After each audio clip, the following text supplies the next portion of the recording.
when you came into Twitter, okay, so the plane is going down, and you're at the controls and trying to save it. So you're doing all of these things, but you also did want to restore banned accounts. Yeah.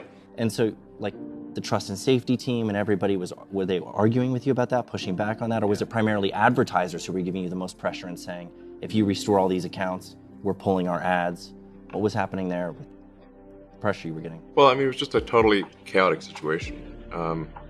Because I still got to run Tesla and SpaceX while trying to figure out anything about how Twitter runs.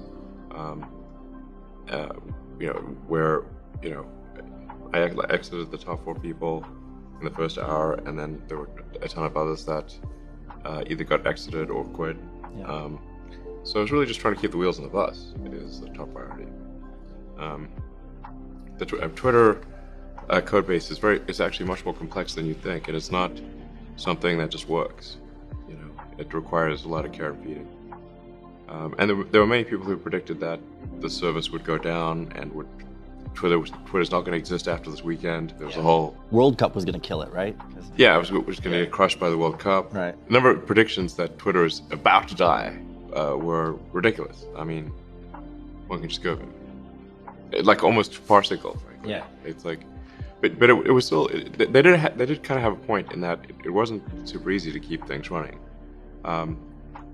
There are so many esoteric corners of the Twitter software and the system operations that make it hard to, it's hard to keep running. It's not.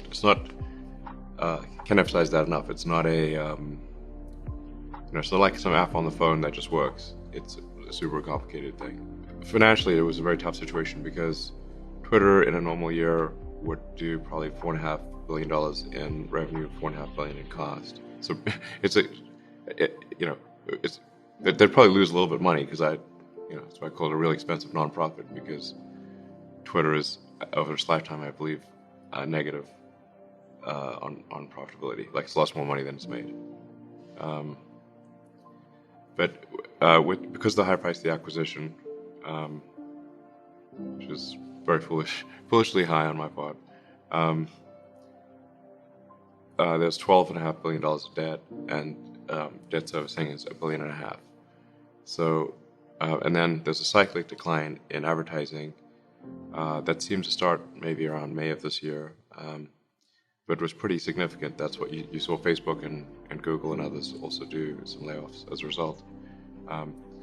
So there's a cyclic decline in advertising, and then a pretty major pause in advertising where advertisers they just put their campaigns on pause.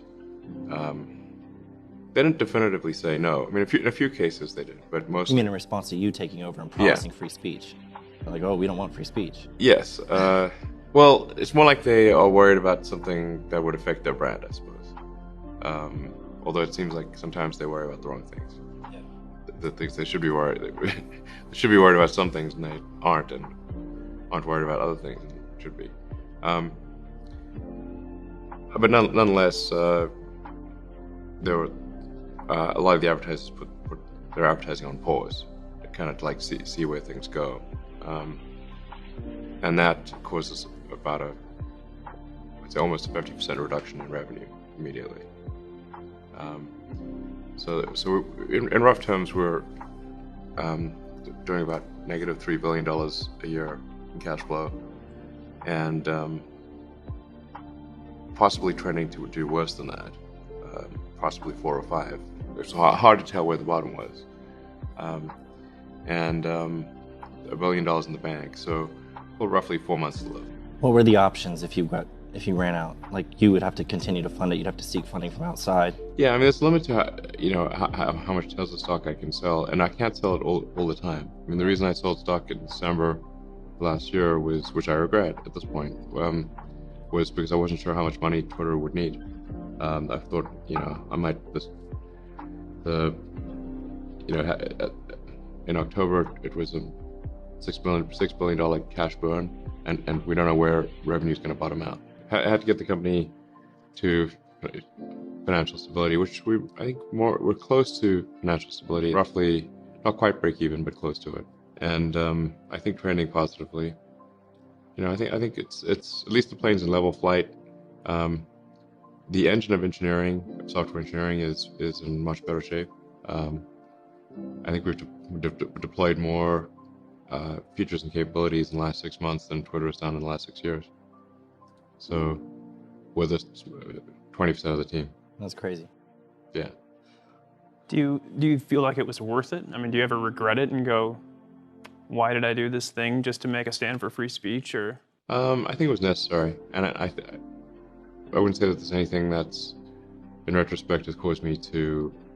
I think it was still the right move to acquire Twitter, even at the outrageously high price.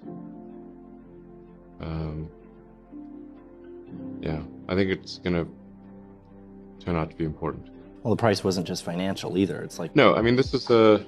I mean, I should say, like, I do. There are other investors besides me in Twitter. I'm the majority owner, but I want to make sure that those who invested with me do not suffer losses. So I'll make sure that the ultimate outcome is better than their original investment. But so I want to be careful about, So it's but certainly this is a hard way to get richer. That's for sure. This is the mega pain way to make money. There's a lot of pressure on whoever's running Twitter, to do this or that on the platform, as you might imagine. At any given point, someone powerful is unhappy, basically. So anyway, but I think it was still important to do.